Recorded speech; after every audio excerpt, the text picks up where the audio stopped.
नमस्कार मित्रांनो, महाराष्ट्राची यशोगाथा या विशेष भागामध्ये आज आपण पाहत आहोत आधुनिक भारतातील एक श्रेष्ठ आणि कर्ते समाजसुधारक ज्यांना भारतरत्न आणि पद्मविभूषण या 2 पुरस्काराने त्यांचा सन्मान केला गेला. आपण बोलत आहोत महर्षी धोंडो केशव कर्वे यांच्याबाबत. भारतातील स्त्रियांच्या उद्धारासाठी ज्या महापुरुषांनी आपले उभे आयुष्य खर्च केले, अशा महापुरुषांपैकी महर्षी धोंडो केशव कर्वे हे त्यातील एक महान व्यक्ती म्हणून होऊन गेले. त्यांचा जन्म हा रत्नागिरी जिल्ह्यातील शेरवली या आजोळाच्या गावी म्हणजे 18 एप्रिल 1858 रोजी झाला. त्यांचे गाव कोकणापासून मुरुड हे होय. त्यांच्या घरची परिस्थिती अतिशय गरिबीची होती, त्यामुळे त्यांना खडतर परिस्थितीतून त्यांना शिक्षण घ्यावे लागले. जिवंतपणे भारतरत्न हा सर्वोच्च सन्मान मिळवणारे ते पहिले भारतीय तसेच पहिले महाराष्ट्रीय व्यक्ती म्हणून ओळखले जाते. धोंडो केशव कर्वे उर्फ अण्णा कर्वे यांनी महिलांचे शिक्षण, त्यांचे हक्क, विधवा पुनर्विवाह यासारखे प्रश्नांना आपले 104 वर्षाचे आयुष्य समर्पित केले होते. 1896 साली त्यांनी एका झोपडीत मुलींची शाळा सुरू केली. महर्षी धोंडो केशव कर्वे यांचे जीवन म्हणजे सामाजिक सुधारणा, विशेषतः स्त्रियांच्या शिक्षणासाठी त्यांनी संपूर्ण जीवन वाहिले. त्यांच्या कार्यांचा प्रारंभ हा विधवा विवाहापासून सुरू झाला आणि याची परिणिती स्त्रियांच्या शिक्षणासाठी स्वतंत्र विद्यापीठ काढण्यापर्यंत मजल गेली. स्त्रियांच्या सर्वांगीण उन्नतीसाठी त्यांनी आपले अविरत परिश्रम घेतले होते. दापोलीपासून 10 किलोमीटर अंतरावर असलेले मुरुड हे कर्वे घराण्याचे मूल गाव मानले जाते. मुरुड गावाची बरीच नावे या नावाने ओळखली जातात, त्यामुळे पूर्वी या गावासंबंधी बोलताना दापोली मुरुड असा उल्लेख केला जात असे. आता ते कर्व्यांचे मुरुड म्हणून गाव ओळखले जाते. महर्षी कर्वे यांचं प्राथमिक शिक्षण मुरुड या गावीच झाले. त्यानंतर पुढील शिक्षणासाठी ते मुंबईला गेले. त्या ठिकाणी शिकवण्यावरूनच त्यांनी आपले शिक्षण पुढे सुरू ठेवले. 1881 मध्ये त्यांनी मॅट्रिकची परीक्षा उत्तीर्ण केली. उच्च शिक्षणासाठी त्यांनी प्रथम मुंबईच्या विल्सन कॉलेजात प्रवेश घेतला व पुढे एल्फिन्स्टन कॉलेजात जाऊन त्यांनी दाखल घेतलं. त्यानंतर 1884 मध्ये गणित हा विषय घेऊन ते BA ही परीक्षा उत्तीर्ण झाले. कोकणातल्या शेरवली गावी जन्म झालेल्या या मुलाचं नाव धोंडो असं ठेवण्यात आलं. थोरला भाऊ भिकू.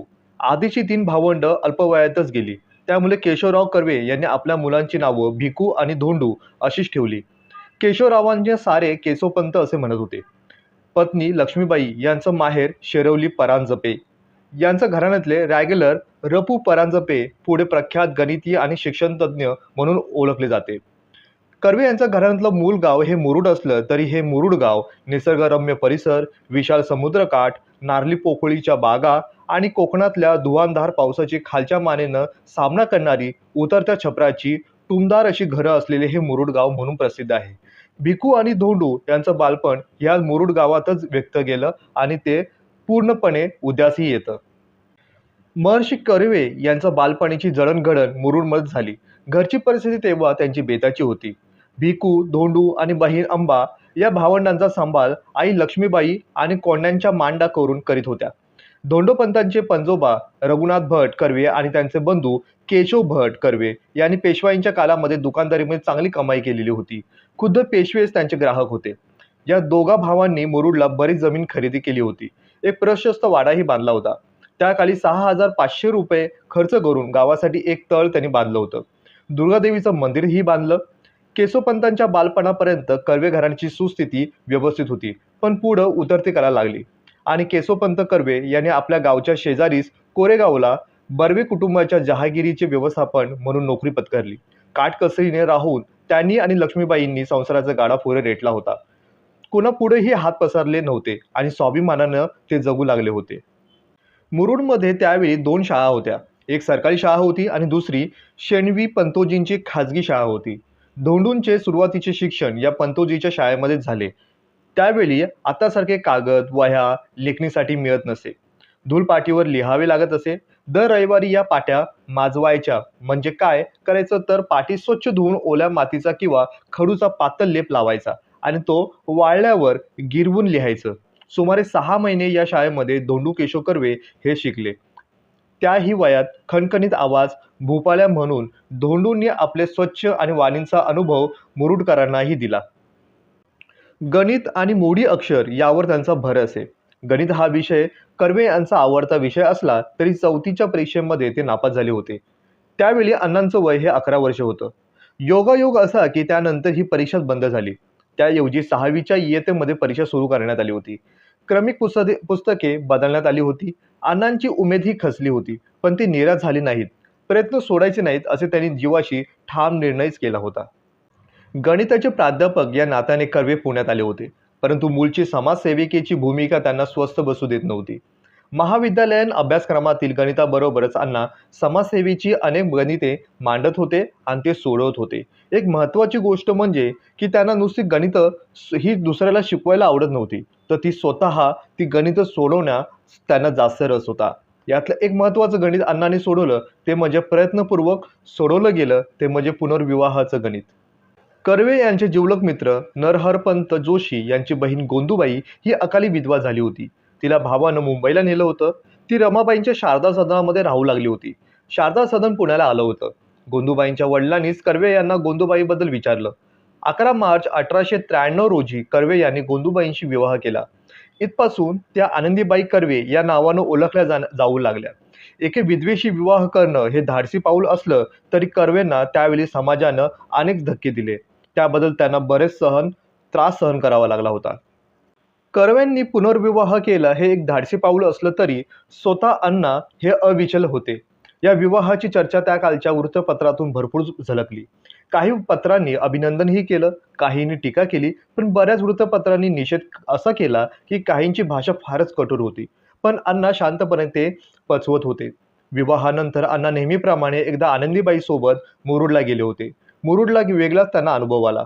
मुरुडला गावची सभा भरली आणि गावकऱ्यांनी 3 ठराव पास केले. ते म्हणजे एका बैठकीबरोबर धोंडोपंतांना कुठेही बसून देऊ नये. ज्या सभेमध्ये धोंडोपंत असतील त्या सभेमध्ये इतरांनी जाऊ नये. यानंतर जे पुन्हा आपल्या गावात कवाडीत पाऊल टाकतील तर त्यांचे बंधू भिकाजीपंत यांच्यावर बहिष्कार टाकायचा. पहिल्या 2 ठरावातील आशय अण्णांना मान्य होता. ते लोकांपासून दूर व्हायलाही तयार होते. पण तिसरा ठराव हा अप्रत्यक्षपणे त्यांचे कौटुंबिक नातेसंबंध तोडणारा होता. तो ठराव अण्णांना असह्य आणि जाचक वाटला होता. पुनर्विवाहाबद्दल त्यांनी लोकांच्या प्रतिक्रिया ही तीव्र होत्या. अशा अनेक कडवड प्रतिक्रियांना अण्णांनी शांतपणे सामोरे गेले. 13 महिन्यानंतर या दाम्पत्यांना मुलगा झाला. त्याचं नाव शंकर ठेवण्यात आलं होतं. गृहस्थाश्रमी जीवन स्त्रियांसाठी आणि पुरुषांसाठी सर्वोत्तम आणि इष्ट असते. म्हणून दुर्दैवाने विधवा झालेल्या आणि गृहिणीचे जीवन पुन्हा लाभावे अशी स्वाभाविक इच्छा बाळगणाऱ्या कोणत्याही मुलीवर आणि स्त्रीवर कायमचे वैधव्य लादले जाऊ नये असे कर्वे यांचं ठाम मत होतं. आपले शिक्षण पूर्ण झाल्याच्या नंतर महर्षी धोंडो केशव कर्वे यांनी मुंबईत मुलींच्या हायस्कूलमध्ये शिकवण्याची नोकरी स्वीकारली. पुढे गोपाळकृष्ण गोखले यांच्या निमंत्रणावरून 15 नोव्हेंबर 1891 रोजी ते पुण्याच्या फर्ग्युसन कॉलेजात गणित विषयाचे प्राध्यापक म्हणून रुजू झाले. 1892 मध्ये ते पुण्याच्या डेक्कन एज्युकेशन सोसायटीचे आजीव सदस्य बनले. पुढील काळामध्ये त्यांनी पुणे हीच आपली कर्मभूमी मानली आणि त्यानुसार पुढे त्यांचं कर्तव्य आणि त्यांचं भविष्य हे पुण्यातच घडून आलं. महर्षी कर्वे यांनी स्त्रियांच्या उद्धारासाठी केलेले कार्य सर्व परिचित आहे. स्त्री शिक्षणासाठी त्यांनी अत्यंत परिश्रम घेतले होते. आपल्या समाजातील स्त्रियांची दुःख स्थिती पाहून समाजाच्या या घटकापासून वेगळं काहीतरी केलं पाहिजे असा विचार त्यांच्या मनामध्ये येत होता आणि त्या वेळेपासूनच त्यांच्या जीवनाचे तेच एकमेव उद्दिष्ट बनले. समाजातील विधवा स्त्रियांची स्थिती सुधारण्यासाठी त्यांनी बरेच प्रयत्न केले. स्त्रियांच्या शिक्षणासाठी त्यांचा प्रश्न हा मार्गी लावण्यासाठी आणि त्यांना समाधान आयुष्यामध्ये मिळावं म्हणून महर्षी धोंडो केशव कर्वे यांनी अनेक संस्था स्थापन केल्या आणि त्या संस्था वाढीस लावण्याचे आणि आपले प्रयत्न हे खर्ची घेतले. महर्षी धोंडो केशव कर्वे यांच्या या कार्यामुळे त्यांचे नाव स्त्री उद्धाराच्या कार्याशी नेहमी निगडीत राहिले. वयाच्या 104 वर्ष हे आतोनात स्त्री उद्धारासाठी त्यांनी आपले आयुष्य खर्ची केलेले दिसून येते. त्या काळामध्ये विशेषतः 19व्या शतकाच्या येथील समाजातील विधवा स्त्रियांची संख्या बरीच मोठी होती.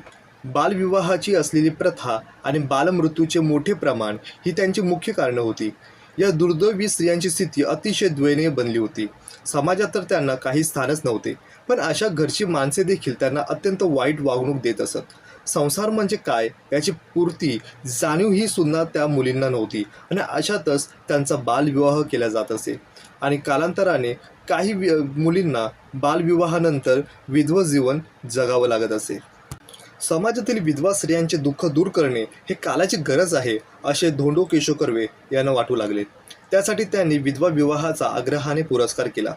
विधवा विवाहाला चालना मिळावी म्हणून 31 डिसेंबर 1893 रोजी त्यांनी विधवा विवाह उत्तेजन मंडळ या संस्थेची स्थापना केली आणि या संस्थेच्या माध्यमातून या प्रश्नावर समाजात जागृती निर्माण करून आणण्याचे महत्त्वपूर्ण काम त्यांनी आपल्या हाती घेतले.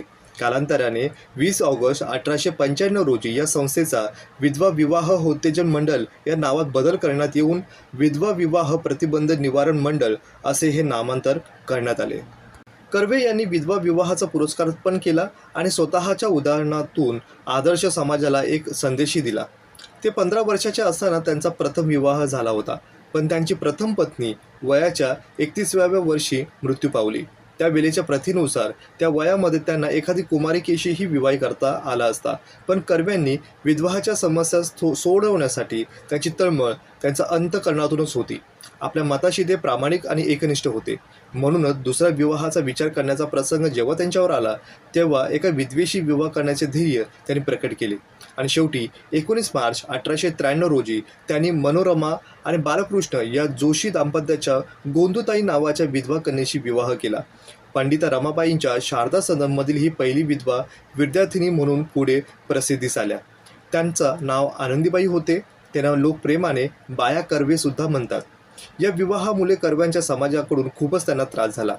सर्वांनी त्यांना अवहेलना केली. अगदी जवळच्या नातेवाईकांना सुद्धा त्यांना या गोष्टीचा त्रास झाला, पण कर्व्यांनी कधीही हार मानली नाही आणि शेवटी संघर्ष करत समाजामध्ये एक नवा आदर्श हा त्यांच्या विधवा पुनर्विवाहातूनच दिसून येतो. समाजात विधवा स्त्रियांना जी दुःखे भोगावी लागतात ती दूर करण्याच्या उद्देशाने महर्षी कर्वे यांनी 14 जून 1896 रोजी पुणे येथे अनाथ बालिकाश्रम मंडळी या नावाची संस्था स्थापन केली. तथापि आश्रमाच्या कार्यास प्रत्यक्ष सुरुवात करण्यात आली ती 1 जानेवारी 1899 पासून. त्यामुळे या पुढच्याच वर्षी म्हणजे 1900 मध्ये ही संस्था पुण्यामध्ये जवळच्या हिंगणे या गावी स्थलांतरित करण्यात आली होती. विधवा स्त्रियांच्या स्वावलंबी बनवून त्यांच्यात आत्मविश्वास निर्माण करणे हा या संस्थेचा मुख्य हेतू होता. अनाथ बालिकाश्रमामधूनच स्वतः कर्वे यांनी आपल्या आत्मचरित्रात म्हटले आहे, आश्रमापासून झालेला सर्वात मोठा फायदा म्हणाल तर म्हणजे खुद्द विधवांच्या अंतःकरणात त्याने जो आशेचा अंकुर उत्पन्न केला तोच म्हणावा लागेल. हिंदूच्या ज्या जातीय विधवा विवाहांना या रूढींना जो महत्त्वपूर्ण समाजाचा एक आदर्श नसून तो एक समाजामध्ये असलेले समस्या आहे, त्या जातीतील अल्पवयस्कर विधवांना शिक्षण देऊन त्यांच्या मनातील सुशिक्षित त्यांना करून त्यांना स्वावलंबी करता येतं हा साधन त्यांना हस्तगत करून देणे आणि आपल्या जीवन उपयोगी तसेच कोणत्या तरी कार्याला लावता येईल असा विश्वास त्यांच्यामध्ये उत्पन्न करणं हा आश्रमाचे उद्दिष्ट आणि त्यांच्या रीतीने ते तडीला आणि त्या संदेश हा समाजामध्ये ठेवण्यात आला होता. पुढे 1946 मध्ये अनाथ बालिकाश्रम मंडळ या संस्थेचे सुवर्ण महोत्सव सादर करण्यात आले. याच वर्षी या संस्थेचे हिंगणी श्री शिक्षण संस्था असे नामांतरण करण्यात आले. सध्या ही संस्था महर्षी कर्वे श्री शिक्षण संस्था म्हणून ओळखली जाते. स्त्रियांना त्यांच्या दैनंदिन जीवनामध्ये उपयोगी पडेल आणि त्यांच्या स्वभावाला पोषक ठरेल अशा प्रकारचे शिक्षण देण्याच्या उद्देशाने कर्वे यांनी 4 मार्च 1907 रोजी पुणे येथे महिला विद्यालयाची स्थापना केली. डिसेंबर 1911 मध्ये महिला विद्यालयाचे हिंगणे येथे स्थलांतर करण्यात आले. याबरोबर या विद्यालयामध्ये गृहजीवनशास्त्र, आरोग्यशास्त्र, शिशुसंगोपनशास्त्र यासारखे विषय शिकवण्यामध्ये अग्रेसर होते. 4 नोव्हेंबर 1908 रोजी कर्व्यांनी निष्काम कर्म मठाची स्थापना केली. तसेच जून 1917 मध्ये त्यांनी अध्यापिका विद्यालय सुरू केले. तर एप्रिल 1918 मध्ये पुणे येथे कन्याशाळेचीही स्थापना केली. निष्काम कर्म मठ या संस्थेची स्थापना स्त्रियांच्या उद्धाराचे आणि त्यासाठी निर्माण करण्यात आलेल्या संस्थेचे कार्य निस्वार्थीपणे आणि त्यागी वृत्तीने करण्याचे समाजसेवक तयार करण्याच्या उद्दिष्टाने कर्वे यांनी या संस्थेची स्थापना केली होती. कोणत्याही लाभाची अपेक्षा न धरता ध्येयवादाने व निस्वार्थी बुद्धीने कार्य करण्याच्या कार्यकर्त्यांची फळी तयार करून समाजसेवेचे विशेषतः स्त्री समाजाच्या सेवेचे कार्य चांगल्या प्रकारे करता येऊ शकेल असा त्यांचा दृढ विश्वास होता. स्त्रियांसाठी एक स्वतंत्र विद्यापीठ स्थापन करावे अशी कर्वे यांची इच्छा होती. त्यानुसार 3 जून 1916 रोजी त्यांनी हिंगणे येथे महिला विद्यापीठाची स्थापना केली होती. स्त्रियांच्या शिक्षणामध्ये त्याकाली इंग्रजी माध्यमांचा विशेष अडसर येत होता. म्हणून महिला विद्यापीठामध्ये शिक्षणाचे माध्यम मातृभाषा असावे असं ठरवण्यात आले. तथापि इंग्रजी भाषेला असलेले महत्त्व विचारात घेऊनच इंग्रजीच्या अध्यापनाचीही सोय करण्यात आली होती. स्त्री जीवनामध्ये उपयुक्त ठरतील असा स्त्रियांच्या भावी विकासाला पोषक होईल अशा गृहजीवनशास्त्र, आरोग्यशास्त्र इत्यादी विषयाचा आवश्यक असे विषय म्हणून या विद्यापीठेच्या अभ्यासक्रमामध्ये अंतर्भूत करण्यात आला होता. तसेच ललित कलाचे ऐच्छिक विषय म्हणून अभ्यासक्रमामध्ये महत्त्वाचे स्थानसुद्धा देण्यात आले होते. महिला विद्यापीठामध्ये पदवी परीक्षेशिवाय माध्यमिक प्रशिक्षण पदवी, गृहविज्ञान पदवी, परिचारिका पदवी यासारखे खास अभ्यासक्रमही सुरू करण्यात आले होते. 1920मध्ये शेठ विठ्ठलदास ठाकरसी यांनी आपल्या मातोश्री श्रीमती नाथीबाई दामोदर ठाकरसी यांच्या स्मरणार्थ 15 लाख रुपयाची देणगी या विद्यापीठेला दिली. त्यामुळे विद्यापीठेला चांगलेच आर्थिक स्थैर्य लाभले होते. पुढे या विद्यापीठाचे श्रीमती नाथीबाई दामोदर ठाकरसी महिला विद्यापीठ म्हणजे आताचे SNDT हे रूपांतर झालेले दिसून येते. 1949मध्ये श्रीमती ठाकरसी महिला विद्यापीठ कायदा संमत झाला आणि 1951मध्ये या विद्यापीठामध्ये विद्यापीठ म्हणून मान्यता प्राप्त सुद्धा झाली. या विद्यापीठेला जोडलेल्या महाविद्यालयांची संख्या दिवसेंदिवस सतत वाढत चाललेली असून त्यामधून हजारो स्त्रिया उच्च शिक्षणाचा लाभ अद्यापही घेत आहेत. केशव यांनी महाराष्ट्राच्या ग्रामीण भागामध्ये शिक्षणाचा प्रसार करण्यासाठी 1936मध्ये महाराष्ट्र ग्राम प्राथमिक शिक्षण मंडळ या संस्थेची स्थापना केली. भारतातील समाजातील जातीभेद व अस्पृश्यता यासारख्या अनिष्ट प्रथांना त्यांना विरोध त्यांनी केला. या प्रथांचे निर्मूलन व्हावे या उद्देशाने त्यांनी 1944मध्ये समता संघाचीही स्थापना केली. महर्षी कर्वे यांनी 1884मध्ये पदवीधर झाल्यानंतर पुढे काय करायचे असा त्यांना प्रश्न पडला होता. त्यांच्या दादांना पडलेली कौटुंबिक जबाबदारी त्यांचा भार त्यांना कमी करण्यासाठी पूर्ण वेळ आता नोकरी करण्याचे त्यांनी निश्चय केले होते. विद्यार्थी दशकेमध्ये असताना शिकवण्या करत असत होते. अध्यापन करणे हे त्यांना मनापासून आवडत होते. त्यामुळे तोच व्यवसाय आपण करावा असा त्यांनी निश्चय केला होता. कर्वे यांचे परिचित असलेले वामन बाबाजी मोडक हे एल्फिन्स्टन कॉलेजचे प्राचार्य होते. त्यांच्या शाळेमध्ये शिक्षकांच्या 2 जागा रिकाम्या होत्या. त्यापैकी एक कायमस्वरूपी शिक्षकाची भरती होती तर दुसरी तात्पुरती स्वरूपाची होती. केशव यांचे मित्र नरहर जोशी हे संभाषण कौशल्य असल्यामुळे त्यांना कायमस्वरूपीची शिक्षकाची च्या जागेमध्ये त्यांना नियुक्त करण्यात आले. तर दुसऱ्या जागेसाठी कर्वे यांचं प्राचार्य मोडक यांना जाऊन भेटले. त्याने लहानखोरी मूर्ती पाहून 40-50 वर्षाच्या मार्गावर कितपत कंट्रोल ठेवू शकतो माणूस अशी त्यांना शंका मोडकांना वाटली होती. ते कर्व्यांना म्हणाले की शिक्षक होण्यासाठी तुम्ही अजून लहान आहात. तुम्ही जे नेमू शकणार नाही ते सांगताना मला खूपच वाईट वाटते. मोडकांचे हे विधान ऐकून कर्व्यांना खूपच वाईट वाटले. तरीही त्याने निराश झाले नाहीत, हताश झाले नाहीत. त्याने आपले प्रयत्न सुरूच ठेवले. एल्फिन्स्टन महाविद्यालयामध्ये त्यांचे गणिताचे प्राध्यापक हेथवर्थ यांनी कर्व्यांनी मोडकापर्यंत शब्द टाकला आणि कर्वे यांची नेमणूक करण्यात आली. पहिल्याच दिवशी कर्व्यांची 4थीवर वर्गावर त्यांना तास घेतला आणि आपण 40-50 मुलांना अगदी सहसाही सांभाळू शकतो असा त्यांना आत्मविश्वास निर्माण झाला. त्यांनी काही लष्करी अधिकाऱ्यांना गणितांच्या शिकवण्याचे त्यांच्या प्राध्यापकांना त्यांच्या परिचयाचे मिळवून दिले होते. त्यामुळे त्यांचे उत्पन्न वाढले. एका वर्षानंतर एल्फिन्स्टन हायस्कूलचे त्यांना कायम करण्याचा प्रस्तावसुद्धा मांडण्यात आला होता. पण कर्व्यांनी त्यांना नकार दिला. त्यांना कायम स्वरूपाची नोकरी करायचीच नव्हती. त्या काही कालानंतर कर्व्यांनी कॅथेड्रल गर्ल्स स्कूल आणि अलेक्झांड्रा गर्ल्स स्कूल या शाळेमध्ये अर्धवेळ अध्यापनाचेही काम केले. या दोन्ही शाळांमध्ये विद्यार्थिनी युरोपीय आणि पारसी कुटुंबातले असे. कर्व्यांचा पोशाख असल हिंदू पद्धतीचा धोतर, कोट, पगडी, जोडे असा होता. एका शाळेच्या प्राचार्यांनी त्यांना त्यामध्ये बदल करण्याचे सुचविले. कर्व्यांनी आपल्या एका मित्राची पॅन्ट्स 2 दिवस वापरायचे आणि तसे करणे अडचणीचे त्यांना वाटू लागले. हे लक्षात आल्यानंतर त्यांनी 2 पॅन्ट्स शिवूनही घेतल्या. त्यानंतर ते पॅन्ट्स बंद गळ्याचा लांब कोट आणि पगडी असा त्यांचा पोशाख ठरवण्यात आला. पवनमणी हायस्कूलमध्ये शिकत असताना राजाराम शास्त्री भागवत हे कर्व्यांचे शिक्षक होते. त्यांनी मुंबईत मराठा हायस्कूल सुरू केले होते. विशेष म्हणजे ध्येयवादाने सुरू झालेल्या या शाळेमध्ये शिकवण्यासाठी त्यांनी कर्व्यांना आमंत्रणसुद्धा दिले. आपण या शाळेचे आजीव सदस्य होऊ शकू आणि आयुष्यभर शैक्षणिक कार्य करू शकू अशा विश्वासाने कर्वे त्या शाळेमध्ये रुजू झाले.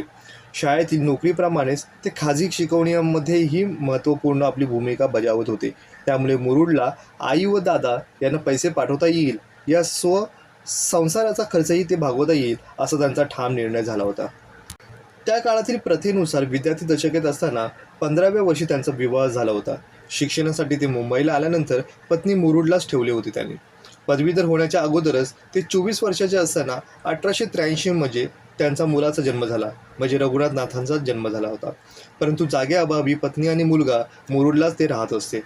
स्वतः कर्वे नरहर जोशीकडे पेइंग गेस्ट म्हणून राहत होते. पदवी परीक्षेच्या आधी 6 महिने अभ्यास चांगला व्हावा म्हणून नरहर जोशीने आपल्या पत्नीला माहेरी पाठवून दिले होते आणि ते कॉलेजच्या हॉस्टेलवर राहायला गेले. त्यावेळी कर्व्यांनी आपली पत्नी राधाबाई आणि मुलगा रघुनाथ यांना मुंबईला बोलावून घेतले. स्त्री शिक्षणाच्या कल्पनेने झपाटलेले त्यांनी मुरुडला आपल्या पत्नीला आणि बहीण अंबाताई हिला लिहिणे वाचणे शिकवले होते. मुंबईला आल्यानंतर पुन्हा त्यांनी पत्नीला शिकवण्यास प्रारंभ केला होता. राधाबाईंनी इंग्रजीच्या 2 पुस्तकात अभ्यासही पूर्ण केला होता. कर्व्यांनी मुंबईतील दिनक्रम अत्यंत कष्टाचा होता. युरोपीय आणि अँग्लो इंडियन विद्यार्थ्यांसाठी ते माझगावला क्लास घेत असत. ते पहाटे लवकर उठत असे. त्यासाठी गिरगावहून तेथे पोहोचण्यासाठी त्यांना तासभर चालवे लागत असे. त्यानंतर मराठा हायस्कूलमधील मुलांना आणि दुसऱ्या शाळेतील मुलींना ते शिकवत असे. या मुलामुलींच्या बौद्धिक प्रगतीला आपले सहाय्य होते असे त्यांना फार मोठे समाधान वाटत असे. मधल्या वेळेमध्ये घरी येऊन ते जेवण उरकत असत आणि पुन्हा उत्साहाने कामाला लागत असे. त्यांच्या पत्नी राधाबाई सहनशीलतेपणे आनंदाने कौटुंबिक जबाबदाऱ्या त्या पार पाडित होत्या. 1885 मध्ये बाल गंगाधर टिळक, गोपालराव आगरकर यांनी निस्वार्थी बुद्धीने न्यू इंग्लिश स्कूलची स्थापना केली होती.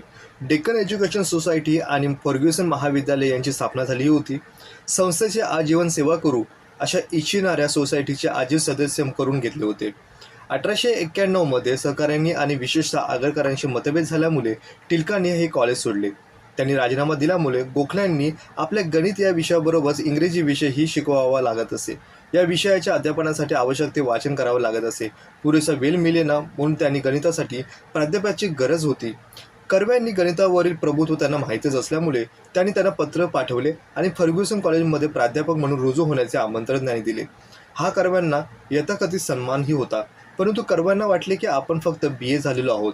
अशा स्थितीमध्ये BAच्या विद्यार्थ्यांना कसे शिकवायचे, कॉलेजच्या विद्यार्थ्यांना आटोक्यात ठेवणे आपल्याला जमेल का नाही हे त्यांना मनामध्ये शंका होती. या आमंत्रणाबद्दल त्यांनी आभार मानून नकार देण्याचाही निर्णय घेतला होता. पण आपले गुरु राजाराम शास्त्री भागवत यांच्या कानावर ही गोष्ट त्यांनी टाकली. हे ऐकून भागवतांना धक्काच बसला. त्यांनी कर्व्यांना त्या निर्णयापासून परावृत्त करण्याचा प्रयत्न केला होता. अशी संधी तुम्हाला पुन्हा मिळणार नाही असे त्यांनी सुचवले. पण कर्वे विनम्रपणे म्हणाले होते की मराठा हायस्कूलमध्ये शैक्षणिक क्षेत्रामध्ये काम करण्यासाठी मला तुम्ही संधी दिली. अशा स्थितीमध्ये मी ही संस्था सोडण्याचा विचार का करू.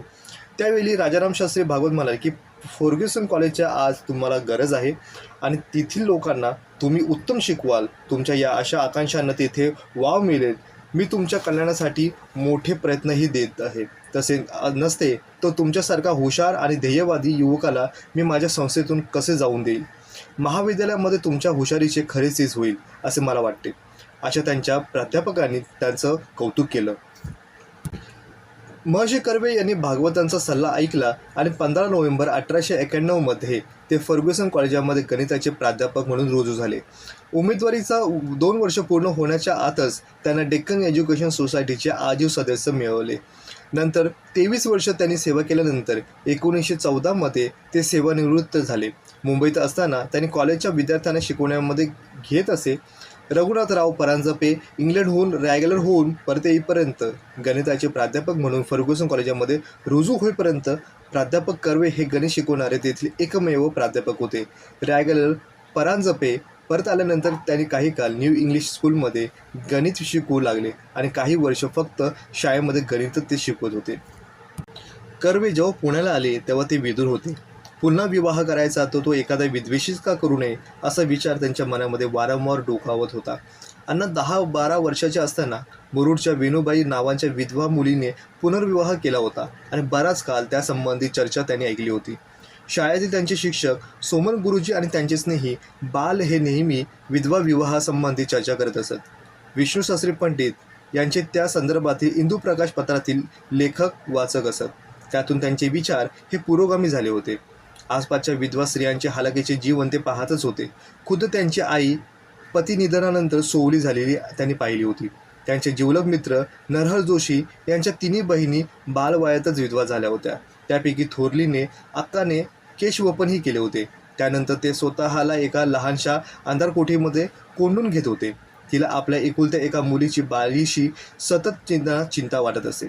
कर्वांनी रघुनाथराव परांजपेशी म्हणजे आपल्या मामे भावाशी तिचा विवाह जमवला होता. पुरुषांच्या पापी वासनेला बळी पडलेल्या काही बालविधवा त्यांना माहीतच होत्या. पाऊल घसरल्यानंतर समाजात त्यांना वालीत टाकत असे. एखाद्या तीर्थक्षेत्री त्यांची रवानगीही करण्यात येत असे. असा स्त्रियांचे त्यांच्या जीवनाचे अपत्यांचे भवितव्य काय आणि हा प्रश्न अण्णांना अस्वस्थ करत होता. शेवटी 12 जून 1883 रोजी मुंबईला महाविद्यालयातील शिक्षण घेत असताना त्यांनी केसरीमध्ये प्रसिद्ध झालेले एक कविता वाचली. म्हाताऱ्यांची लग्न लावणाऱ्या 7-8 वर्षाच्या कोवळ्या मुली, आयुष्यभर दिवा भीतीने जीवन जगणाऱ्या बालविधवा, स्त्री शिक्षणाचा गंध नसलेले चूल आणि मूल सांभाळण्यातच त्यांचे जीवन सार्थक मानणाऱ्या मुलींचे याचे वर्णन करून समाजाने या दीन महिलांवर दया दाखवावी, त्यांना न्याय मिळवून द्यावा असे आवाहन त्या कवितेमध्ये केले होते. ही हृदयस्पर्शी कविता अण्णासाहेबांनी फार त्यांना आवडली. त्यांनी ही मुखोदय केली आणि आपल्या अनेक मित्रांना ती म्हणून सुद्धा दाखविली. राधाबाईंच्या मृत्यूनंतर कधीही त्यांच्या विवाहाचा विषय निघाला की त्यांना ती गोष्ट आठवत असे. विचारांती त्यांच्या मनाची या संदर्भात पूर्ण तयारी झाली आणि एखाद्या विधवेशी विवाह करावा असा विचार त्यांनी आपल्या दादांकडे आणि आईकडे बोलून दाखविला. त्या दोघांनीही तसे करण्यास त्यांना परवानगीही दिली होती. त्यांच्या बहिणीचे अंबाताईचे वैधव्य त्यांनी पाहिलेच होते. शारदा सदनमधील वास्तवामुळे गोंधूबाईंचे जीवन हे पूर्णपणे बदलून गेले होते. रमाबाईंची विधवता, त्यांचा सेवाभाव, पोरक्या मुलांबद्दल असणारी आपुलकी, स्त्री शिक्षणाबद्दल घेतलेला ध्यास याचा पूर्णपणे प्रभाव हा गोंधूबाईवर पडला होता. आपल्या नंतरच्या आयुष्यामध्ये दीनदलितांकडे आणि स्त्री शिक्षणाकडे त्यांनी विलक्षण सहानुभूतीने पाहिले होते आणि पतीच्या कार्यात त्या समरस झाल्या होत्या. त्याने आपल्या जीवनातील पंडिता रमाबाईंचे आदर्श डोळ्यापुढे ठेवलेच होते. महर्षी कर्वे यांचे सहल आल्यानंतर गोंधूबाई ह्या थोड्या संभ्रमात पडल्या होत्या. वडिलांवर आणि भावावर आपला भार वाढू नये आणि त्यांना भार म्हणून राहण्यापेक्षा एखादा स्थलाला होकार का देऊ नये. आपण जर एखादा पुन्हा लग्न केले तर आपल्याला कृष्णेला आणि तिच्या मुलांनाही मदत करता येईल असे तिला वाटू लागले होते. तिने या संदर्भामध्ये पंडिता रमाबाईंना सल्लाही मागितला होता. त्यांना हे सल फार पसंत नव्हते. कर्वे तब्येतीने अशक्त आणि नाजूक होते. त्यांना फार मोठा पगारही नव्हता. शिवाय त्यांना 10-12 वर्षाचा मुलगाही होता. अशा अडचणी त्यांना उपस्थित केल्या होत्या. आपण काहीतरी काल थोडा वेळ थांबून या संदर्भात विचार करू असा सल्लाही त्यांनी दिला. पण गोंधूबाईंनी संमती द्यायला फार वेळ लावला नाही. त्यावेळी त्यांचं वय हे 27 वर्ष होते.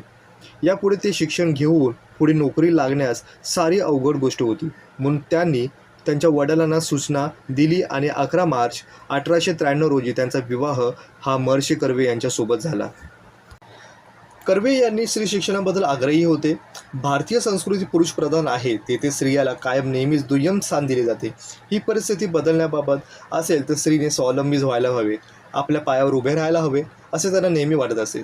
स्त्रीने अशी एखादी कला शिकून घ्यावी की जिला प्रसंगी स्वावलंबी बनवू शकेल असे वाटल्यामुळे त्यांनी आनंदीबाईंना परिचारिका आणि सुईण याचा अभ्यासक्रम करण्यासाठी नागपूरला डफरीन हॉस्पिटलमध्ये पाठवले होते आणि या अभ्यासासाठी त्यांनी वर्षभर नागपूरलाही राहिले होते.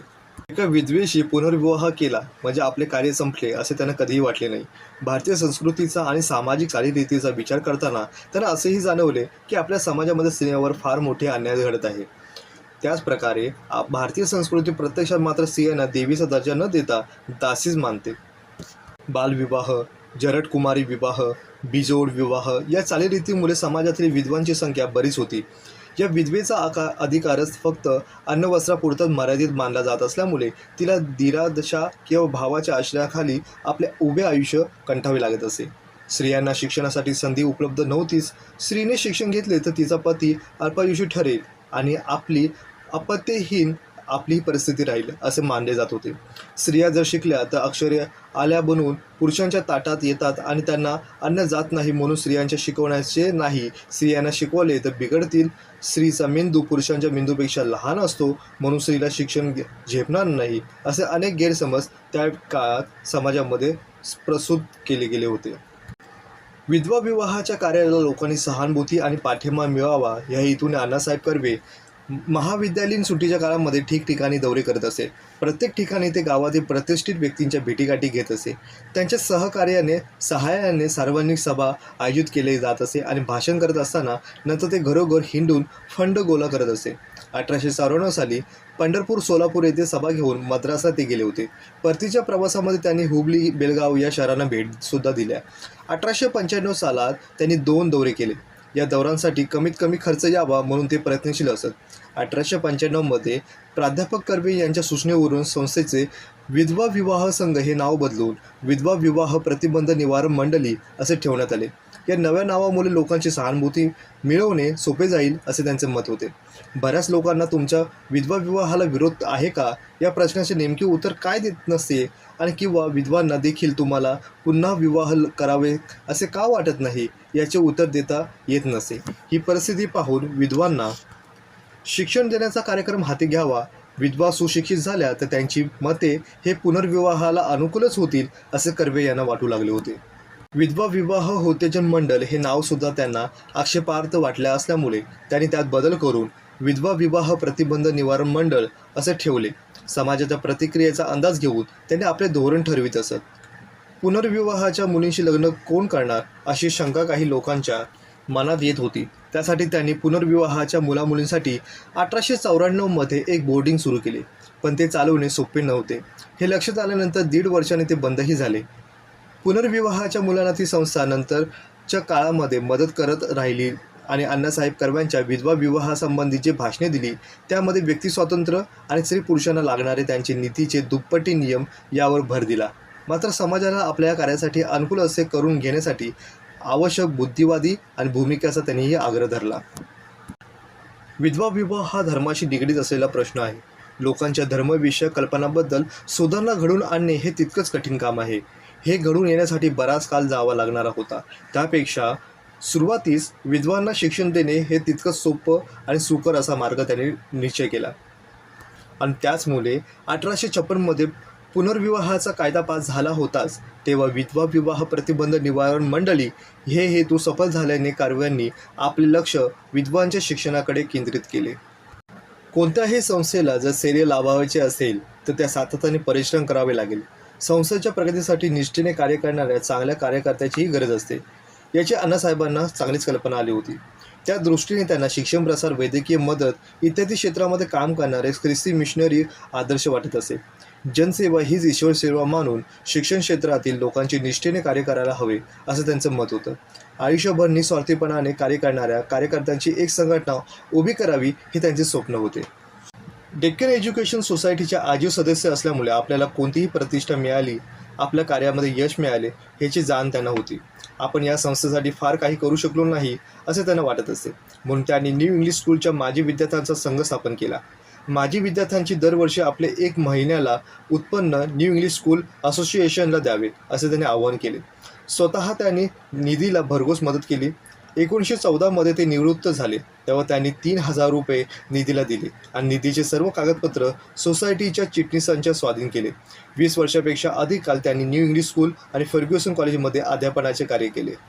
महर्षी कर्वे यांनी लुकिंग बॅक या आत्मचरित्रामध्ये असे म्हटले आहे की मी आता 57 वर्षाचा झालो आहे. त्या उशीर करून चालण्याजोगे नव्हते. माझ्या योजनेमध्ये कोणत्याही अडचणी होत्या आणि या यशापेक्षा अपयशाची शक्यता होती याची मला कल्पनाही होती, परंतु धोका पत्करून या कल्पनेला चालना देण्याची गरजही होती असे त्यांनी या पुस्तकामध्ये मांडले आहे. सामाजिक अर्थव्यवस्थेतून स्त्रियांची भूमिका पुरुषांच्या भूमिकेपेक्षा वेगळी असते हा मुद्दा मांडून त्यांनी स्त्रियांना मातृभाषेतून शिक्षण दिले जावे यावर भर दिला. पुरुषांची स्पर्धा करण्याची महत्त्वाकांक्षा असणाऱ्या स्त्रियांना प्रतिबंध करावा असे माझे मत नाही, परंतु अन्य स्त्रियांना वेगळे शिक्षण द्यावे असे त्यांनी सुचवले होते. या भाषणावर अनुकूल प्रतिकूल असे मतही मांडले गेले. स्त्री शिक्षणाविषयी आस्था असणारे लक्ष या भाषणाकडे वेधून घेतले होते. महर्षी कर्वे मुंबईला जाऊन गांधीजींची भेट घेतली. गांधीजींना मातृभाषेतून स्त्रियांना शिक्षण देण्याची कल्पना त्यांनी सांगितली. मात्र इंग्रजी विषय हा सक्तीचा असावा हे म्हटले त्यांना पटले नाही. इंग्रजी हा ऐच्छिक विषय असावा असे त्यांनी म्हटले होते. कर्वे यांनी स्त्री शिक्षणाविषयी तळमळ लक्षात घेऊनच त्यांनी जास्त ते ताणले नाही. दरसाल 10 रुपये वर्गणी घेण्याची इच्छा त्यांनी व्यक्त केली. गांधीजीच्या या नैतिक पाठिंब्यामुळे कर्वे हे आनंदित झाले होते. त्यांनी गांधीजी समवेत अहमदाबादला जाऊन तेथील सभेत महिला विद्यापीठाच्या ध्येय धोरणाची माहितीही दिली. पुणे विद्यापीठ, बनारस विद्यापीठ आणि महिला विद्यापीठ अशा 3 विद्यापीठांनी डी लिटरेचर ही पदवी देऊन त्यांचा सन्मान केला. 55 साली भारत सरकारने पद्मविभूषण हे देऊन त्यांचा सत्कारही केला. 1957मध्ये मुंबई विद्यापीठाने त्यांना डॉक्टर ऑफ लॉज या पदवीने सुद्धा त्यांचा सन्मान केला. 1958मध्ये अण्णासाहेबांनी वयाचे शतक पूर्ण केले. पुणे, मुंबई येथील त्यांच्या चाहत्यांनी, मित्रांनी जन्मशताब्दीच्या महोत्सवाची तयारी आधीपासूनच केली होती. हिंगणे आश्रमातील असंख्य माजी विद्यार्थ्यांनी सुद्धा एकत्र येऊन 12 एप्रिलला समारंभाचा शुभारंभ केला. डॉक्टर इंदिराबाई नियोगी यांनी संमेलनाचे अध्यक्षपदही स्वीकारले होते. हिंगणे हे स्त्री शिक्षणाच्या विद्यार्थिनीचे व कार्यकर्त्याचे 13 एप्रिलला हा साजरा समारंभ करण्यात आला. त्यासाठी राज्यपाल श्री प्रकाश पुण्याला आले होते. अनेक मान्यवर या कार्यक्रमालाही उपस्थित होते. मुख्य प्रारंभ त्यांच्या जन्मदिनी 18 एप्रिलला मुंबईतील ब्रेबॉर्न स्टेडियम येथेही साजरा करण्यात आला. कार्यक्रमासाठी स्टेडियम सुशोभितही करण्यात आले. व्यासपीठावर महर्षी कर्वे यांच्या शेजारी राज्यपाल श्री प्रकाश यांनी खास कार्यक्रमासाठी मुंबईला आणलेले पंतप्रधान नेहरूही बसले होते. जवाहर नेहरू अण्णासाहेबांना गौरव करताना म्हटले होते की भारताच्या या सुपुत्राचा सन्मान करण्यासाठी नव्हे तर त्यांचा आशीर्वाद घेण्यासाठी ते इथे आले आहेत. ध्येयावरील निष्ठा, साधेपणा आणि त्यांचा महानता यात प्राप्त करण्यासाठी त्यांचा इतर गुणांचा निदान अल्पशा अंश आमच्या ठायी निर्माण व्हावा अशी त्यांनी आम्हाला स्फूर्ती द्यावी अशी त्यांनी विनंतीसुद्धा केली. कोकणातील एका छोट्या गावामध्ये जन्मास झालेला सामान्य परिस्थितीला एक मुलगा जिद्दीने अडचणीवर मात करत उत्तुंग यश मिळवितो हे त्यांच्याकडे पाहिल्यावर लक्षात येते. त्यांचे आयुष्य म्हणजे ध्येयवाद आणि परिश्रम याचे जेतेपदाचे उदाहरण म्हटले जाईल. एवढे मोठे कार्य करून सुद्धा त्यांचे पाय नेहमीच धर्तीवर राहिले. आपल्या कार्याबद्दल त्यांना तिळमात्रही गर्व नव्हता. उलट ते स्वतःला सामान्य माणूस म्हणून समजून घेत होते. महर्षी धोंडो केशव कर्वे यांनी अत्यंत प्रतिकूल परिस्थितीला मात देत त्यांनी आपल्या कार्याचा विचार हा महाराष्ट्रामध्ये पुढे नेला. महाराष्ट्रातले स्त्री शिक्षणाच्या प्रसारातून त्यांचा वाटा किती महत्त्वपूर्ण आहे हा याच्या विचारातून, त्यांच्या कार्यातून याचा आपल्याला प्रत्यय येतो. त्यांनी आपल्या स्त्री शिक्षणाच्या उद्धाराच्या कार्याचा प्रारंभ विधवा विवाहापासून आणि स्त्री शिक्षणापासून केला. या स्त्रियांची सामाजातील स्थिती सुधारावी, त्यांना चांगल्या प्रकारचे जीवन जगण्याची संधी मिळावी असा विचार त्यांनी केला. परंतु स्त्रियांच्या शिक्षणाचा लाभ मिळून त्यांना स्वावलंबी बनवल्याखेरीज त्यांच्या खऱ्या आयुष्यामध्ये त्यांना उद्धारच करता येणार नाही हे त्यांनी स्त्री शिक्षणाच्या प्रसारावर लक्षही केंद्रित केले. त्यांच्या या कार्याचे महत्त्व की ज्या काळामध्ये समाजातील स्त्रियांची उपेक्षाच केली जात होती त्या काळामध्ये स्त्री शिक्षणाच्या कार्याला सुरुवात केली आणि स्त्रियांना समाजामध्ये सन्मानाने जगणे शक्य व्हावे अशी परिस्थिती निर्माण करण्याचा त्यांनी प्रयत्नाने हातभार लावला. त्यांच्या प्रयत्नामुळे महाराष्ट्रातील स्त्री शिक्षणाचा आणि स्त्रियांच्या सर्वांगीण उन्नतीची चळवळ गतिमान झाली, ज्याविषयी सर्वांचे एकमत होऊ शकते. आचार्य अत्रे यांनी महर्षी धोंडो केशव यांचा गौरव करताना असे म्हटले आहे की त्यांचा गौरव करताना ते म्हणाले होते की अण्णा म्हणजे भारताच्या इतिहासातील एक क्रांतिकारक, शतकाचे मूर्तिमंत साक्षीदार आहेत. एवढेच नव्हे तर महाराष्ट्राच्या समाजातील इतिहासातील ते एक महान शिल्पकार सुद्धा म्हटले जाईल. समाजातला अनिष्ट रूढी नष्ट करण्यासाठी त्यांनी विचारांचा प्रवाह करण्याऐवजी प्रत्यक्ष कृतीचा अवलंब केला. त्या काळामध्ये विधवा विवाहाचा नुसता विचार करणे हे सुद्धा पाप मानलं जात होतं. त्या काळामध्ये त्यांनी एका विधवा स्त्रीशी लग्न केलं. निराधार स्त्रियांना आधार देणे, स्त्रियांची दारं त्यांना खुली करणे हे महर्षी कर्वे यांनी आपल्या जिवंत कार्य केलेले मोठं ध्येयच मानलं गेलं होतं. केवळ मानलंच नाही तर या कार्याला त्यांनी अखेरच्या क्षणापर्यंत स्वतःला वाहून घेतलं होतं. महर्षी कर्वे यांनी केलेल्या समाजकार्याचा विशेषतः त्यांनी आपल्या संसाराकडे पाठ फिरून हे समाजकार्य केले नाही तर आपला संसार नीटनेटका करीत हे समाजकार्य त्यांनी केले. प्रवाहाच्या विरुद्ध पोहताना शक्यतो प्रवाहाची जमवून घेणं आणि प्रवाहात काही भोवरे व डोह असेल तर ते टाळून अण्णासाहेबांनी आपल्या समाज सुधारणेची नौका पेलवीत ते नेण्याचा आणि मार्ग काढण्याचा प्रयत्न केलेला दिसून येतो. याबाबत त्यांनी स्वतःची इच्छाशक्ती, दुर्दम्य आकांक्षा, कमालीची सहनशीलता आणि शांतपणे कार्य करण्याची लागणारी स्थिर बुद्धी याचा त्यांनी नेहमीच उपयोग करून घेतला.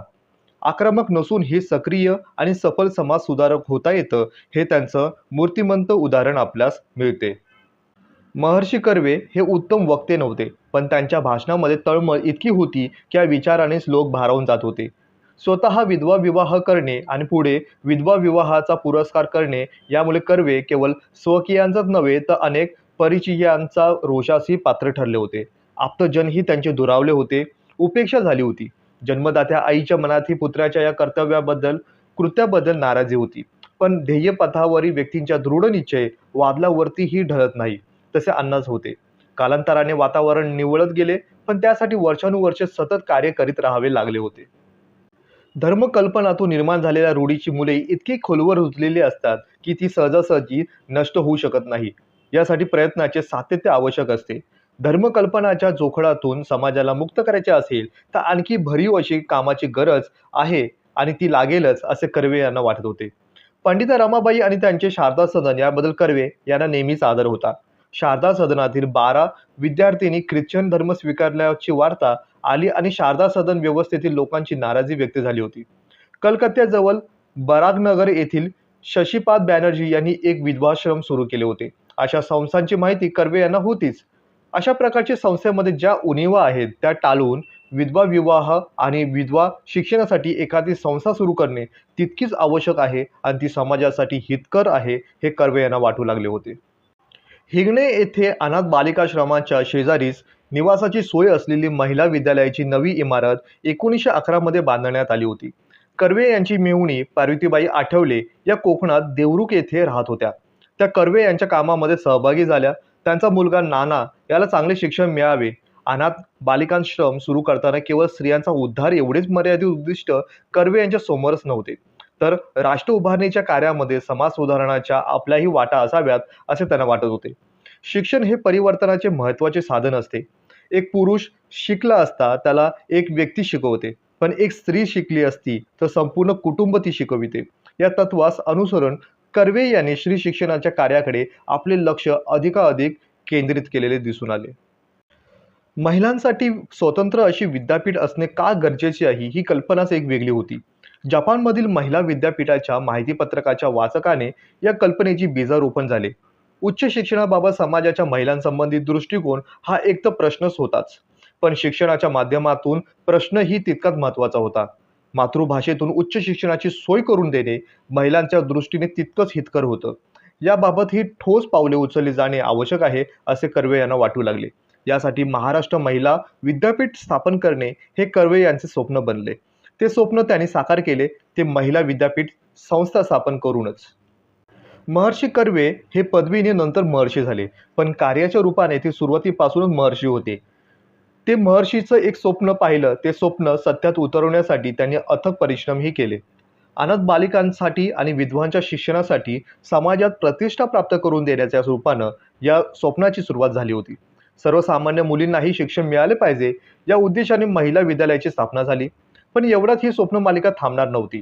स्त्री शिक्षणाचं पथकथन म्हणजे महिला विद्यापीठ. अनेकांच्या मनामध्ये असा प्रश्न होतो की 1857 साली भारतात विद्यापीठाची स्थापना झाली होती. मुंबई विद्यापीठ होतेच.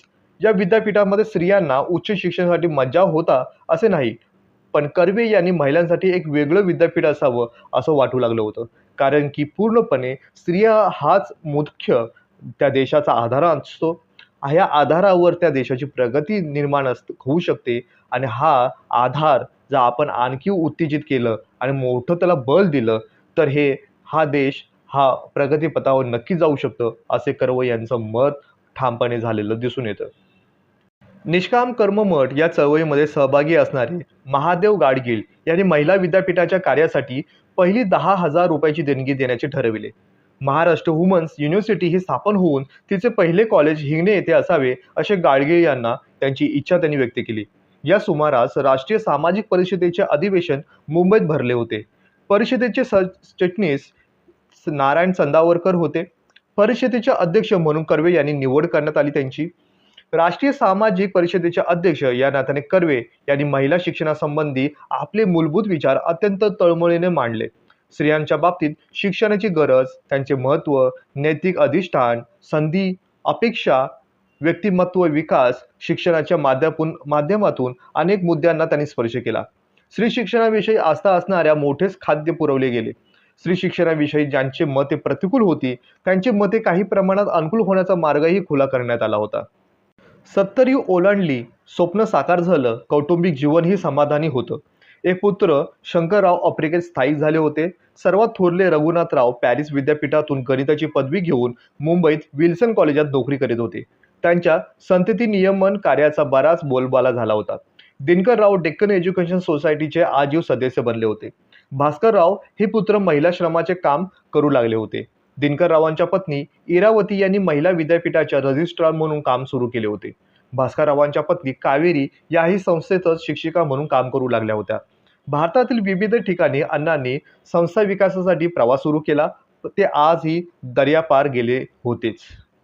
हिंगणे येथील अनाथ बालिकाश्रम आणि SNDT विद्यापीठ याचे संबंध फार जुने होते. विद्यापीठाचा उगम हा अनाथ बालिकाश्रमातून झाला होता. एकाच विणेच्या तारा झंझारतात तेव्हा त्यातून संवादी सूर निघतात. परंतु आता मात्र थोडी वेगळी भूमिका घ्यावी लागली होती. ती अपरिहार्य होती. 1916 साली एक स्वतंत्र संस्था म्हणून विद्यापीठाची स्थापना करण्यात झाली होती. आश्रमाची स्थापना करण्यात कर्वे यांनी विद्यापीठाची स्थापनाही केली होती. या विद्यापीठाची प्रगती आपली नैतिक जबाबदारी असे आश्रमाच्या आजीव सेवकांना वाटू लागली होती. अशा तऱ्हेने अनाथ बालिकाश्रम, त्यांचे सर्व कार्यकर्ते, महिला विद्यापीठ, त्यांचे सर्व संचालक व सेवक यांचे संबंध फार चांगले होते. आश्रमाच्या सेवकांपैकी 10 जण विद्यापीठामध्ये प्राध्यापक म्हणून काम करत होते. एक जण तर सचिवच होते.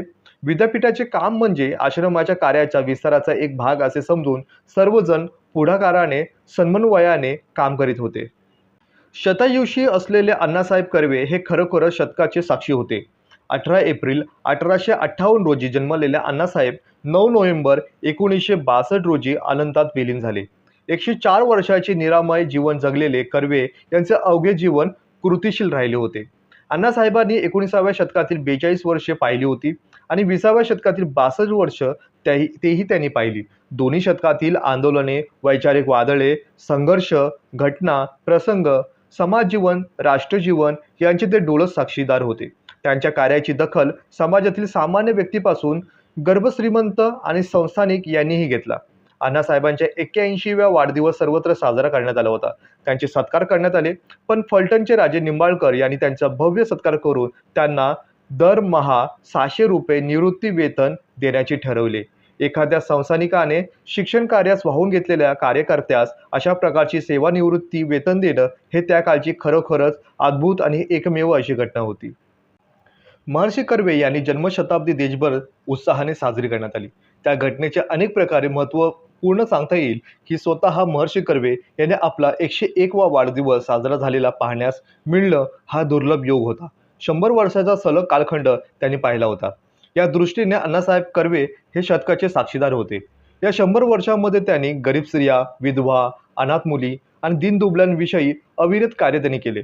महर्षी कर्व्यांनी ज्या स्त्रियांसाठी त्यांनी कार्य केले त्यातील काही स्त्रियांचे उत्तम पुनर्वसन होऊन त्या स्त्रिया समाजामध्ये सुस्थिर झाल्या होत्या. अशा स्त्रियांना कर्वे यांनी कार्यांची महती समप्रमाणात पटली होती. जन्मशताब्दी कार्यक्रमाच्या निमित्तानं त्यांनी आपली कृतज्ञता व्यक्त करण्यात आली होती. उगवत्या पिढीसाठी एक उत्कृष्ट आदर्श म्हणून कर्वे यांचा परिचय तरुणांना झाला होता. एका त्यागमूर्तीची तपस्वी प्रतिमा कशी असते हे लोकांना अनुभवता आली होती. अण्णासाहेबांच्या जन्मशताब्दीच्या निमित्ताने आयुर्विमा महामंडळाने एक उत्कृष्ट आदर्श असा निर्णय घेतला होता. 1899 मध्ये अण्णासाहेब कर्वे यांनी 5,000 रुपयाचा विमा उतरविला होता. ही विम्याची रक्कम अनाथ बालिकाश्रमाच्या नावे अण्णासाहेबांनी लिहून दिली होती. विमा कंपनीच्या नियमानुसार ही रक्कम अण्णासाहेबांच्या पश्चात आश्रमाला मिळणार होती. परंतु आयुर्विमा महामंडळाने एक विशेष ठराव पास केला आणि या ठरावामध्ये सर्व रक्कम अण्णासाहेबांच्या शताब्दीच्या सुमारास बालिकाश्रमाच्या स्वाधीन करण्याचा निर्णय घेण्यात आला होता आणि तसा अंमलही करण्यात आला. जन्मशताब्दीनंतर काही महिन्यातच अण्णांना प्रोस्टेट ग्लॅडचा त्रास सुरू झाला होता. याआधीही त्यांना हा त्रास होत होताच, पण काही दिवस इस्पितळातील उपचार घेतल्यानंतर त्यांना बरेही वाटू लागले होते. यावेळी मात्र शस्त्रक्रियेशिवाय पर्यायच नव्हता. पण 100 उलटून गेल्यानंतर शस्त्रक्रिया सहन होईल किंवा नाही याबद्दल डॉक्टर यांना शंका होती. तरीही शस्त्रक्रिया झाली. अपेक्षाबाहेर शस्त्रक्रिया यशस्वी झाली. 5 महिन्यात अण्णासाहेबांना पूर्णपणे बरे वाटू लागले होते. अण्णांना ऐकू येण्याचा कमी प्रमाण हे आता हा समस्या निर्माण झाली होती. डोळ्यांना मोतीबिंदू होता, त्यामुळे एक डोळा काम देत होता आणि आता अण्णांना हिंगण्यातील भास्कररावांकडे राहावे लागत होते, कारण दिनकरराव आणि इरावतीबाई हे अमेरिकेला त्यावेळी गेले होते.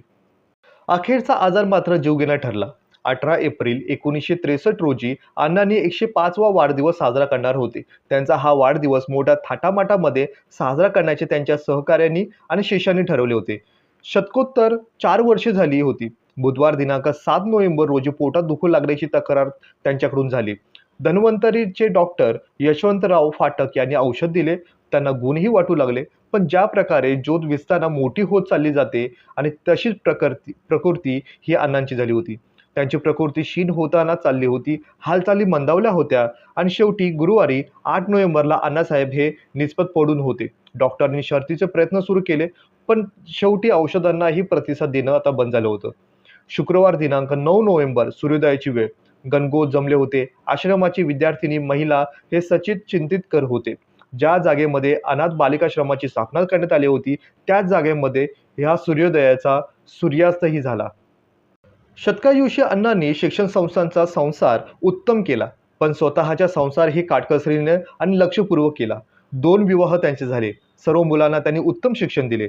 त्यांना स्वतःलाच बालपणी सुसंस्काराचे महत्त्व समजले होते. त्यामुळे आपली मुले, नातवंडे यांना त्यांना संस्कारामध्ये त्यांनी वाढवले. अण्णांच्या स्वतःच्या संसाराबद्दल फार मोठी चिंता होती असे नव्हे, पण आपण समाजकार्यासाठी अधिक वेळ देत आहोत. अशी वेळी संसारातील आपले लक्ष हे विचलित होऊ नये हे त्यांना भान होते. हे संसारातील लिप्त नव्हे तर हे सांसारिक जबाबदाऱ्या त्यांनी योग्य तऱ्हेने पार केले होते. अण्णांनी पुनर्विवाह केल्यानंतर आनंदीबाई तथा बाया कर्वे यांचाही त्यांच्याशी सूर जुळला. बायाने तर अण्णांना त्यांच्या कार्यामध्ये प्रत्यक्ष साथ दिली होती. अण्णांची 90 साजरी झाली आणि नंतर 2 वर्षांनी बाया यांचा अंत झाला होता. त्यावेळी बाया कर्वे हे 86 वर्षाच्या होत्या. 57 वर्षाच्या प्रेमळ संसाराची समाप्ती झाली होती. बायांची इच्छा होती की भरल्या कपाळी जावं. त्यांची ती इच्छा पूर्णही झाली. बायांच्या देहाला जिथं अग्नी देण्यात आला तिथं एक तुळशी वृंदावन बांधण्यात आलं आहे. त्या जागी अण्णा नेहमी जाऊन बसत. मात्र त्यांच्या चेहऱ्यावर दुःख नसे. स्थितप्रज्ञांचे स्थिर भाव त्यांच्या चेहऱ्यावर असे. स्त्री शिक्षणाचे कार्य आणि समाजसेवा यामध्ये जीवनातला बराच काळ त्यांनी व्यतीत केला होता. त्यामुळे कुटुंबाला आणि पत्नीला म्हणजे बाया कर्वे यांना आपल्या पुरुषी साथ देऊ शकलो नाही याची जाणीव अण्णांना होती. बाया कर्वे यांनीही आपल्या लिखाणामध्ये ते सरळ व्यक्त केलेलं होतं. महर्षी कर्वे हे स्त्री समाजातील कठोर सामाजिक प्रवृत्तीचं विलक्षण धैर्य आणि चिकाटीने तोंड देणारे भारतातील एक अग्रगण्य नेते. त्यांनी स्त्रियांचे शिक्षण आणि विधवांची इच्छा असलेल्या पुनर्विवाह करण्याचे स्वातंत्र्य त्यांनी दिले. कर्वे यांनी स्त्री शिक्षणामधील निरक्षरतेबद्दल अधिकाधिक चिंता त्यांना वाटली होती. म्हणून फर्ग्युसन महाविद्यालयातून निवृत्त झाल्यानंतर 1916 मध्ये श्रीमती नाथीबाई दामोदर ठाकरसी महिला विद्यापीठ त्यांनी सुरू केले. कर्वे यांच्या आत्मचरित्राचे नाव आत्मवृत्त, जे 1915 मध्ये प्रकाशित करण्यात आले. त्यांच्या 100व्या वाढदिवसानिमित्त त्यांना भारताचा सर्वोच्च सन्मान म्हणजे भारतरत्न प्रदान करण्यात आला.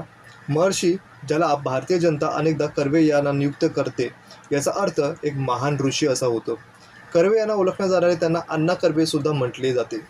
याचा अर्थ की एक करता अण्णा म्हणजे हे नाव म्हणजे बहुतेक वेळेला वडील किंवा मोठा भाऊ यांना संबोधले जाते आणि असे प्रकारचे मानाचे स्थान या समाजाने यांना महर्षी कर्वे यांना दिले. आजच्या भागामध्ये एवढंच. भेटूया पुढील भागामध्ये एक नवीन विषयासह. तोपर्यंत धन्यवाद.